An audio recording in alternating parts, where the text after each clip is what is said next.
Salut à tous et toutes, Jean-Claude Doussard avec vous pour vous présenter cette émission Chanteur confiné ou presque. Aujourd'hui, j'ai le plaisir de recevoir une auteure, compositrice, interprète. Elle est née un 30 avril 1974 à Neuilly-sur-Seine. Issue d'une famille d'intellectuels, dès son plus jeune âge, elle s'intéresse à toutes les formes artistiques, notamment à l'écriture et au théâtre. Elle a fait la première partie de Charles Aznavour en 2007. Ne vous fiez pas à son air malicieux, dans ses chansons, elle vous assène des vérités. D'ailleurs, Guy Bedos l'appelait Léo Ferrette. Elle a écrit un roman, La vie rêvée des autres, aux éditions Don Quichotte. Ce 7 février 2020 est sorti son disque Il était une femme. Cette chanteuse est avant tout humaniste. De son prénom Agnès, de son nom Bill, mais pas la Bill de la chanson de Souchon. Elle, son nom s'écrit Bill, B-I-H-L. Bonjour Agnès Bill. Bonjour Jean-Claude. Comment allez-vous? Pas très bien, et vous? Ben moi très très bien, il fait très très soleil en tout cas chez nous. Vous êtes d'où là? Vous nous téléphonez d'où? Je suis à Paris. À Paris, voilà. Paris, il fait beau à Paris en ce moment. Hein. Oui, enfin bon, il y a un peu les giboulées de mars au mois de juin, mais enfin c'est pas la plus grosse catastrophe qu'on ait vécue ces derniers temps. Alors dites-moi justement, comment avez-vous vécu ce confinement et ce hors confinement? Comme tout le monde, j'ai fait avec pendant le confinement. J'ai trouvé que le déconfinement était plutôt plus dur que le confinement, puisque en plein confinement, on attendait le déconfinement, donc on avait l'espoir que les choses redeviennent naturelles et civilisées. Puis là à Paris, je veux dire, c'est du grand n'importe quoi. Hier dans le tramway, j'ai vu quand même un mec qui retirait son masque pour éternuer et qui après a remis son masque. Ah ouais, d'accord, ouais, c'est... Donc il y a des petits ajustements, je pense, à faire pour que l'humanité cesse d'être une catastrophe naturelle. Oui. Mais vous avez pu un petit peu, je sais pas moi, faire du sport, composer, peut-être dans cette période-là? J'ai pas mal écrit. Oui. Après le sport, même hors confinement, c'est pas non plus mon truc. C'est pas votre truc. Il paraît que la marche, c'est très bien. Hein. Voilà, c'est ce que me dit mon médecin. Oui. Il paraît. Alors Agnès Bill, comment avez-vous eu cette vocation pour le chant? Est-ce le fait qu'un jour vous avez été voir Alain Leprest? Tout à fait, puisque ça a été le déclencheur en fait. Je suis allée voir Alain Leprest à la Folie en Tête, qui est un petit bar musical à la Butte aux Cailles, et j'avais mon copain de l'époque qui me dit « Ah, tu connais pas Alain Leprest, je te fais découvrir, c'est super ». Et là, j'ai pris la claque, mais vraiment la claque de ma vie. Le soir même, j'ai écrit ma première chanson. Oui. Pour vous dire une petite anecdote, il est venu chez nous en 2002 à Saint-Raphaël, à Saint-Exupéry, centre culturel, et c'est un ami qui m'a dit viens le voir, tout ça je le connaissais pas, et il m'a foutu une claque aussi. Évidemment, on peut pas rester, on pouvait pas rester indifférent à un génie pareil. Alors dites-moi, Agnès Bill, vous vous intéressez à tout dans vos chansons, hein, à la réalité de ce monde, ça c'est sûr, où se mêle poésie, humour, tendresse et militantisme féministe. Vous vous êtes attaqué au commando anti-interruption volontaire de grossesse. Vous abordez aussi des thèmes difficiles comme le viol ou l'inceste. Vous parlez aussi d'amour, bien sûr, à la justice, au racisme aussi. Je pense notamment à votre chanson Le baiser de la concierge. Vous êtes une rebelle, Agnès Bill. Je ne sais pas si je suis une rebelle. Ce que je sais, c'est que je ne me satisfais pas en fait de l'injustice, je ne me satisfais pas des mensonges d'État, je ne me satisfais pas des délits au faciès, je me satisfais pas du racisme, je me satisfais pas de la bêtise et de la mesquinerie humaine. Vous savez, et puis d'une manière générale, moi j'ai toujours pensé que plus les gens... Les grands de ce monde, comme on les appelle, vous savez, c'est un peu comme les étagères. Hein. Plus c'est haut et moins ça sert. Oui, ok. Dites-moi, en parlant de rebelles, tiens, je vais vous parler de rebelles. Qui, d'après vous, a écrit cette phrase? Nous sommes quelques-uns à être rebelles au temps, rebelles à l'espace, rebelles à l'injustice, et je crois qu'il faut être rebelle dans la vie. Alors, est-ce Jean Ferrat, Léo Ferré ou Jacques Brel? Je dirais Jacques Brel. Ouais, non, c'est Jean Ferrat. C'était pas. Je pensais que vous alliez dire Léo Ferré, je sais pas pourquoi. Alors dites-moi, vous posez la question d'une auditrice, Chantal Dallard, qui est de la région de Montélimar, vous pose cette question. Bonjour Agnès, j'ai eu le plaisir de vous écouter à la ferme Théâtre en Ardèche. Et si vous me le permettez, j'ai une question. Que pensez-vous de la place de la femme dans notre société? C'est une vaste question, la place de la femme dans notre société, déjà, on fait partie de 50% de la population, donc c'est quand même une place relativement importante, une place qui a toujours besoin d'être défendue. Simone de Beauvoir disait qu'il nous suffira d'une crise politique, morale ou religieuse pour que la femme perde tous ses droits. Et je pense que elle n'avait pas foncièrement tort, hein, comme quoi quand on veut être sûr d'avoir raison, suffit d'être pessimiste. Avec le nombre de féminicides qu'il y a eu l'année dernière en France, qui continue à y avoir en France, avec la vision de la femme telle qu'elle est montrée, je veux dire, on sert à illustrer des pots de yaourt, des voitures, n'importe quel bien de consommation courante. Attendez, non, des très jeunes filles très bien foutues servent à pousser à la consommation d'objets courants. Bon, c'est lamentable, on n'est pas des objets. C'est lamentable qu'on parle encore de crime passionnel quand un type assassine sa femme, avec toujours le petit doute c'est parce qu'il l'aimait. Non, c'est un assassinat pur et simple. Féminicide.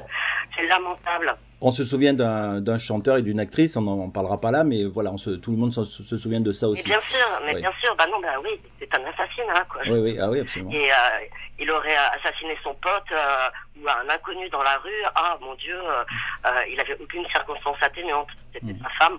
Bon, c'est l'amour qui fait faire des choses. Non, c'est pas possible. C'est pas possible. Moi, je suis pas une chèvre, je suis une femme, mais je suis également la mère de ma fille. Oui. La mère de ma fille, et je vois que ma gamine, à 17 ans, vit exactement la même chose que moi quand j'avais 17 ans dans la rue.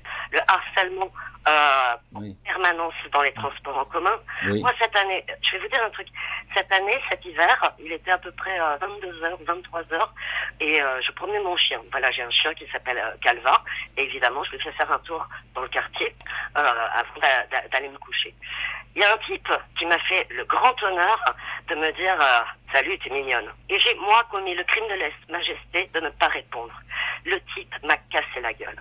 Ah oui? Il m'a cassé la gueule. Ah ouais. Bon, mon chien n'étant pas un chien de combat, c'était facile de le mettre hors service tout de suite. Et il m'a cassé le visage. Eh ben, dis donc. Voilà, ça m'est arrivé, c'était en décembre 2019.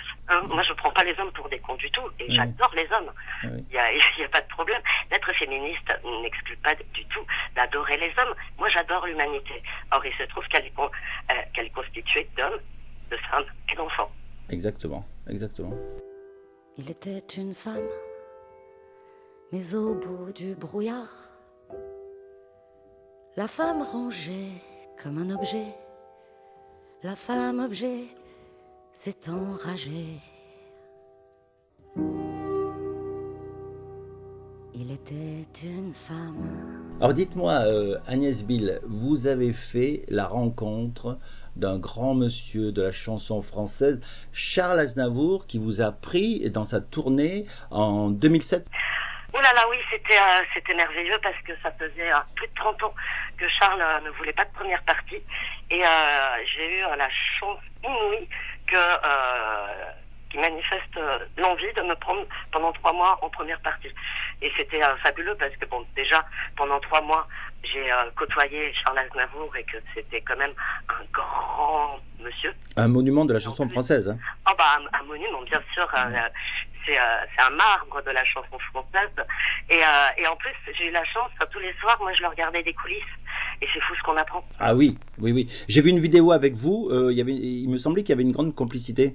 Oui, en fait, c'est marrant parce que il y a pas mal de gens qui l'ignorent. Et le fait est que Charles était un grand chanteur d'amour. Il faisait beaucoup de chansons d'amour. Bien sûr. Il les chantait merveilleusement. Oui. Mais en réalité, c'était quelqu'un qui avait un humour phénoménal. Oui. Et en fait, il était très drôle. Il adorait les calembours, il adorait les jeux de mots. Et il avait un humour fou, ce qui ne transperce pas forcément dans toutes ses chansons. Mais c'était vraiment quelqu'un de très marrant, très cultivé, d'une intelligence brillante, et quelqu'un surtout de très très drôle. D'ailleurs, dans la vidéo que j'ai vue, il a dit à cause de vous, je me couche plus tard. C'est-à-dire, je lisais, je regardais la vidéo, et il disait je lis 1 heure d'habitude le soir après la tournée, là je lis qu'une demi-heure parce qu'avec vous, vous faites la première partie. Et là il y avait une complicité avec vous, hein, vous rigolez, tout ça, c'est sympa. C'était merveilleux, j'ai vraiment eu énormément de chance que Charles Aznavour m'accorde sa confiance et qu'il croit en moi. Et il m'avait dit d'ailleurs, la première fois qu'il m'avait vu sur scène, il m'avait dit décidément, les plus grandes dames se cachent toujours chez les petites bonnes femmes. Moi je fais 1m60. 1m60, oui, c'est vrai. Parce que je veux dire, sur scène, on voit toujours le chanteur ou la chanteuse très grand en fait, et puis des fois, c'est pas toujours le cas. Oui, mais non, en ce qui me concerne, c'est pas le cas du tout. Non, et puis Charles Aznavour n'est pas bien grand non plus. Hein. Dites-moi, Agnès, avez-vous un mot à dire sur Guy Bedos, ce grand humoriste et acteur qui nous a quittés ce 28 mai 2020? Guy Bedos qui vous appelait avec tendresse Léo Ferrette. Ouais, j'étais tellement triste. Guy Bedos, je l'avais rencontré lors d'un concert bénévole de soutien à la Ligue des droits de l'homme. Et en fait, c'est marrant parce que c'était à mon tour de monter sur scène et Guy Bedos venait d'arriver à l'improviste en disant je veux dire un truc, et donc il était passé au dernier moment avant moi et je me disais merde, ça fait 2 heures que j'attends, fait chier, qu'est-ce que c'est que ce bonhomme, enfin je le connaissais en tant qu'artiste, oui. humainement.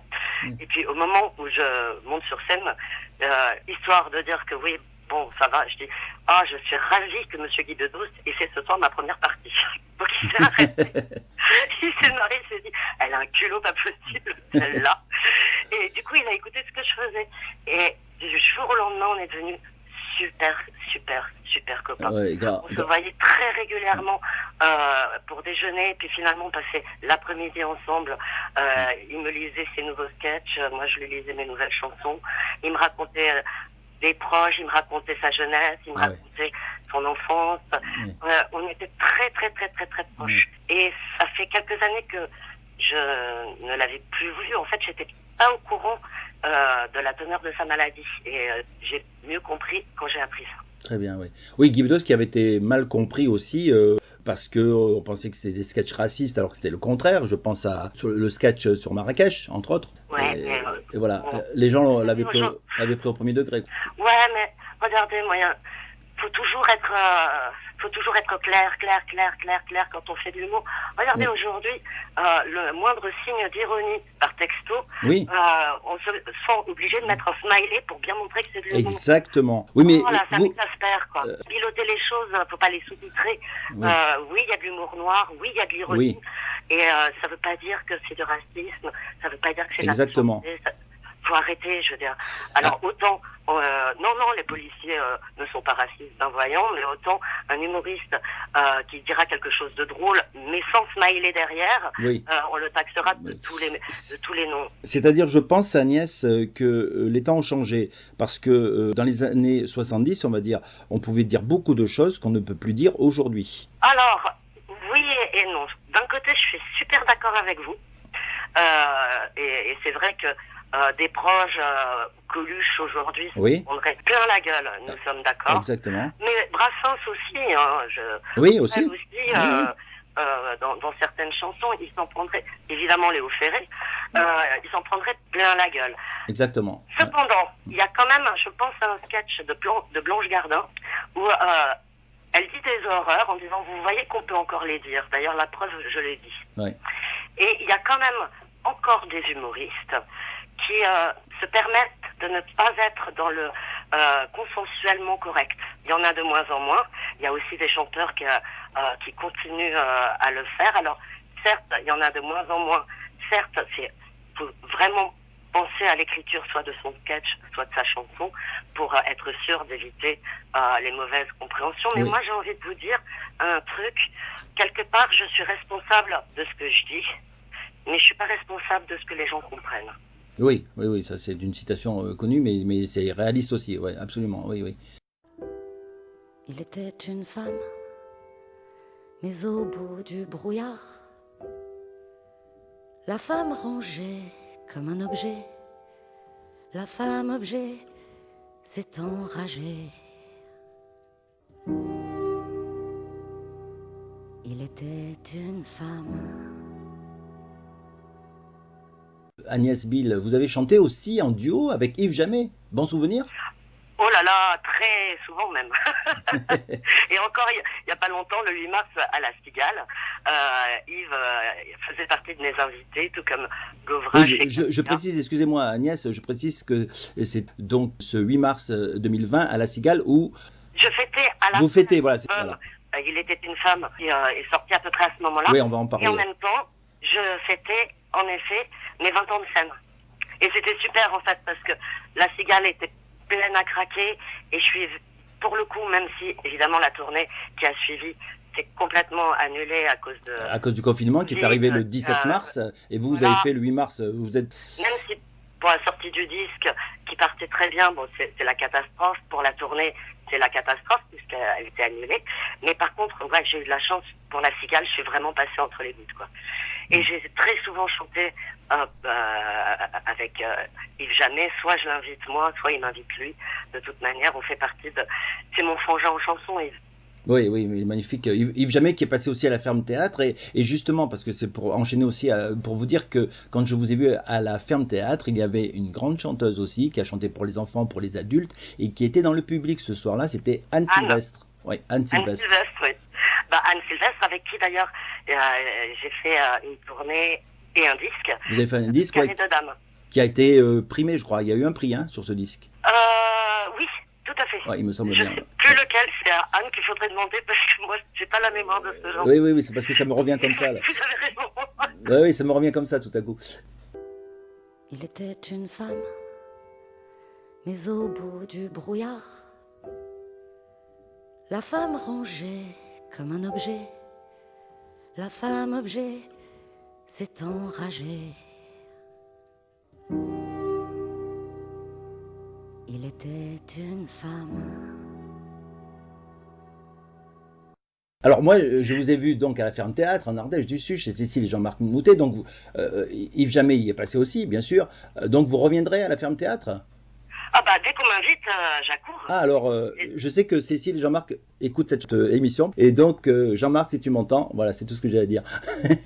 En plus, c'est super sympa. Ouais, le décor est magnifique, oui. Le lieu est superbe. Ouais. Enfin, franchement, moi j'ai des goûts simples. Hein. J'adore quand c'est sympa, quand c'est beau et quand c'est humain. Voilà, ils sont très humains, c'est pour ça que j'adore. Voilà. Et dites-moi, Agnès, que pensez-vous aujourd'hui de la chanson française à texte, comme vous l'écrivez ? Vous êtes dans la lignée de Jacques Brel, Ferré, Alain Leprest. Je pense qu'il y a un réel problème, en fait, des diffuseurs. Du côté des diffuseurs de chansons, voilà, qui ont tendance, alors, des journalistes ou des diffuseurs en radio ou évidemment en télé ou dans les gros festivals aussi, qui ont tendance à préférer ce qu'on appelle la French pop. Oui. Bon.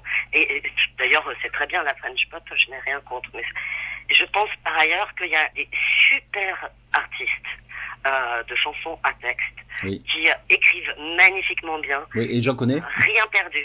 On n'a rien perdu en termes de qualité. Véritablement rien perdu. Je pense évidemment à Alexis HK, évidemment à Anne Sylvestre, bon, qui continue à écrire des nouvelles chansons. Oui. Je pense évidemment à Yves Jamais, mais je pense aussi à des plus jeunes. Je pense par exemple à Valentin Vanders.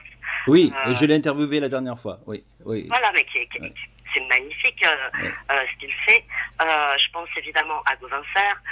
Je pense évidemment à Govrache. Oui. Voilà, je pense évidemment à Johanna. Enfin, il y a véritablement une scène d'écriture de chansons qui est absolument émouvante, drôle, passionnante, et que véritablement la qualité est là. C'est juste qu'on n'a pas forcément accès au grand public.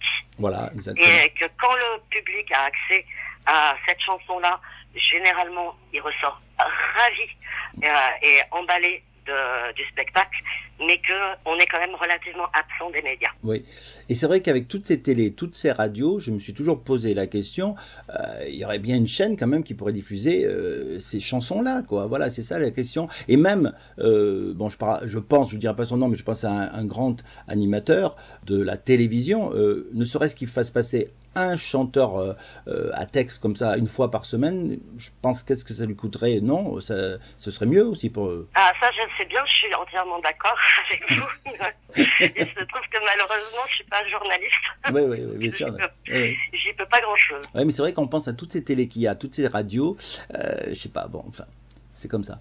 Dites-moi, moi je ressens quand même dans vos chansons que vous avez mal, comme Jacques Brel. Ouais, voilà, je vous ai un peu ressenti comme ça. Vous avez mal aux autres, vous avez mal à la société. Oui. Ouais.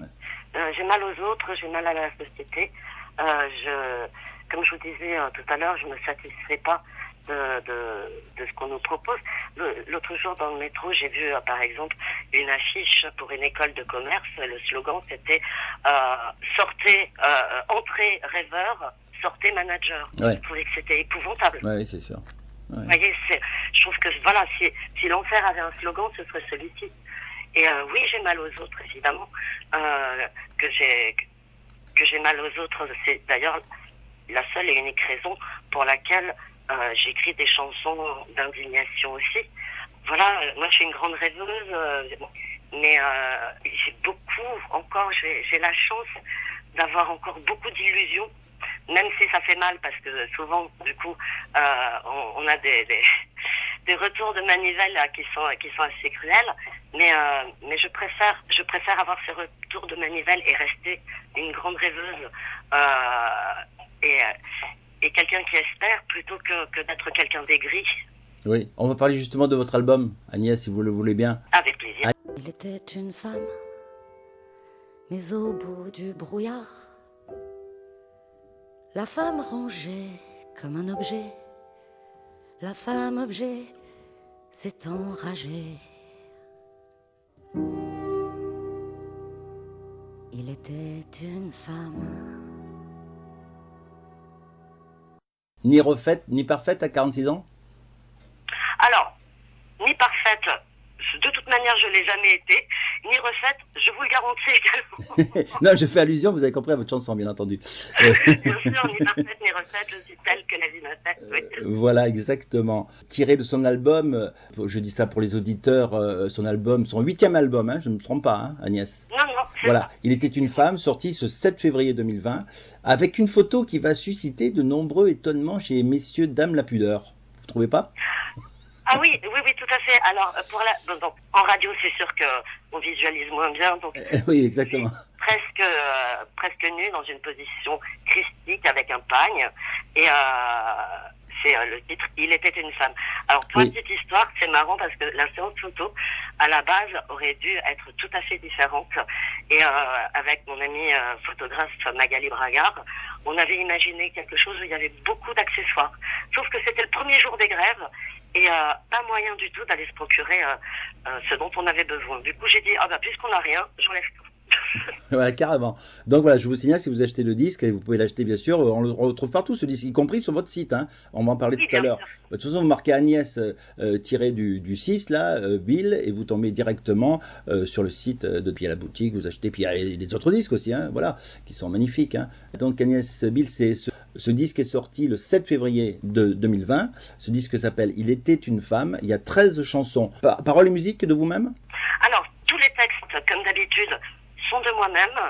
Et il y a certaines musiques qui sont également de moi-même. Mais la plupart des musiques sont de ma pianiste Dorothée Daniel. Oui. Ça fait des années, ça fait une dizaine d'années à peu près que je lui apporte mes textes et qu'on est ensemble et soit on les co-compose, soit elle les compose avec moi à côté, mais elle les compose entièrement.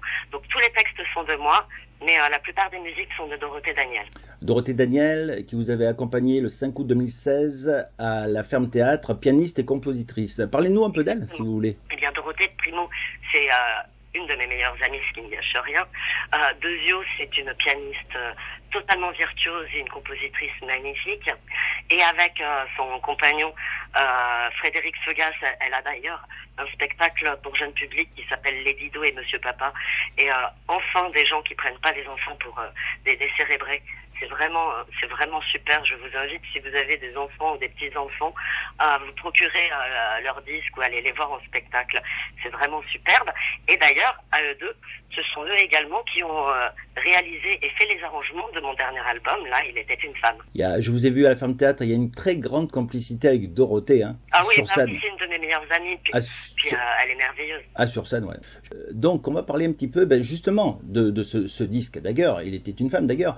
Mais le spectacle aussi, qui a été joué au Festival d'Avignon en 2019, puis à la Cigale, bien sûr, le 8 mars, c'est le 8 mars, là. Oui, tout à fait. Alors là, pour le coup, je suis accompagnée par Virginie Perral au piano. Je suis accompagnée à présent par Sébastien Bakias, à la fois à la contrebasse et au beatbox. Et est-ce que vous avez des prochaines dates dans l'espérance que ça va s'ouvrir tout ça, et, bien sûr, et ça va s'ouvrir certainement. Vous avez des prochaines dates un petit peu à donner? Alors, je ne peux pas les annoncer officiellement, oui. Puisque en fait, on attend tous de voir à quelle sauce on va être mangé aussi à la rentrée. Oui. Mais oui, il y a des dates oui. qui sont affichées sur le site. Voilà. agnèsbill.com. Voilà, pour l'instant c'est râpé, mais on espère tous que ça va être mieux pour les prochains mois. Pas seulement pour moi, pour tout le monde. Quoi. Je veux dire, oui, je pense à Serge Ama qui disait justement tout est reporté, lui il reprend tout en 2021, même son disque qui devait sortir. Et ça, Ah non, mais c'est une catastrophe pour tout le monde. Ouais. Une catastrophe pour tout le monde. D'ailleurs, dans toutes les professions, c'est une catastrophe. Oui, absolument, bien sûr. C'est une catastrophe. Mais voilà, on a quand même un petit peu les boules de voir que les parcs d'attractions réouvrent et puis pas les salles de spectacle. Oui. Alors on attend la suite, bien sûr. Il y a des trucs que je ne comprends pas bien. De toute façon, si vous voulez tout savoir sur Agnès Bill, vous allez bien sûr sur son site agnès-bill.fr. Vous pouvez commander son dernier CD, Il était une femme. Je vous le conseille vivement. Très bien. Encore un bel album. Et on peut aussi vous retrouver sur les réseaux sociaux, Agnès. Ah oui, je suis plutôt très présente sur Facebook. Alors, merci, chers auditeurs, de nous avoir suivis. On va se quitter tout doucement avec une chanson, bien sûr. On se quitte toujours avec une chanson dans cette émission. Merci d'avoir suivi cette émission Chanteur confiné ou presque. Et aujourd'hui, c'était une chanteuse. Merci Agnès Bill d'avoir accepté mon invitation. Merci Jean-Claude de m'avoir invité. Et puis, Agnès Bill, je vous laisse le dernier mot avant d'écouter une chanson extraite de votre dernier album Il était une femme. Et après, je vous dis, parce que vous m'avez dit, choisissez la chanson. Alors, j'en ai choisi une. J'ai hésité, mais j'en ai choisi une. Ouais. Après, je vous dis laquelle. Vous avez un dernier mot à dire quand même? Écoutez, j'espère que, puisque vous avez l'air d'avoir aimé le disque, j'espère que vous pourrez le voir sur scène. Avec grand plaisir. Et alors, moi, j'ai choisi Les gens bien. Ah, super. Voilà, vous savez pourquoi? Ça me fait... moi, c'est une de mes petites chéries de l'album. Voilà, j'ai eu un coup de cœur. Et puis, vous mettez sur le disque à tous ceux qui croiront toujours au petit rien sans grand discours. Oui, tout à fait. Voilà. Les gens bien, ça existe, hein, Agnès? Oui, en fait, souvent dans mes albums, je fustige les ordures. Et là, je me suis dit que j'avais également envie de parler de ceux qui ne la ramenaient pas, mais grâce à qui le monde était plus joli. Voilà, alors exactement. Ça m'a bien parlé parce que dans ce confinement aussi, vous parlez infirmières et infirmiers, entre autres. Et puis, donc ces gens-là existent. Merci beaucoup Agnès Bill. On écoute, tiré de son album Il était une femme. Je vous conseille vivement de l'écouter. Les gens bien. Ouais, voilà. Il n'y en a pas un sur trois, et pourtant ils sont là. Les gens bien, les gens bien, les gens bien. Pas simple à reconnaître, ils ne font pas de bruit, mais leur porte est ouverte et puis leur cœur aussi. Ils ont l'amour intact, ils sont jeunes, ils sont vieux, de gauche ou bien de droite, avec ou sans bon Dieu.